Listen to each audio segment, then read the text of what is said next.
पीवा पानी समस्या घर कुंचबनिया ग्रामवासी मयूरभंज जिला रासगोविंदपुर ब्लॉक अंतर्गत बड़ामपुर ग्राम पंचायत कुंचबनिया एमिति गाँ जोठी 150 घर आदिवासी लोके रहउछंती। उक्त ग्रामर लोक माने पीवा पानी न पाई समस्या भितरे गति करुछंती। ए समस्या को ना अछि कहार नजर तेबे उक्त ग्राम रे गोटे पानी टांकी निर्मित हेबा पई सरकार मंजूर करिथिबा बेले ठिकादार पानी टांकीर गात खनन करी छू मारिछंती। तेबे ग्रामवासी दीर्घ दिन धरि पानी टांकी न हेबारु ब्लॉक बीडीओ को जणाइथिले मध्य टांकी काम आरंभ करा जाउ नाही। खबर प्रसारण हेबा परे विभागर कोन कर्तव्य रहुछि देखिबाकू बाकी रहिला।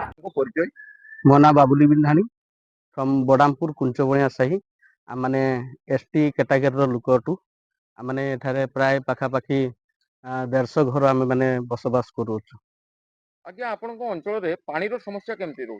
पानी रो समस्या आज्ञा बहुत परिमाण रे आमने असुविधार सम्मुखीन होउछु जद्वारा कि आमनकर जो सरकारी नलकूप आमनको दिया जायछि से सरकारी नलकूप रे आमनकर ठीक भाव रे आमने सुविधा आमने पाई परनहु एवं से नलकूप गुड़िकर मध्य ठीक से पानी बाहरु नहीं एवं अपरिष्कार पानी बेले बेले बाहरुछि जद्वारा कि से पानी पीवा द्वारा आमनकर घरर पिला माने अनेक बुढ़ा बुढ़ी माने मध्य अनेक रोगर आक्रांत होउछन्ति।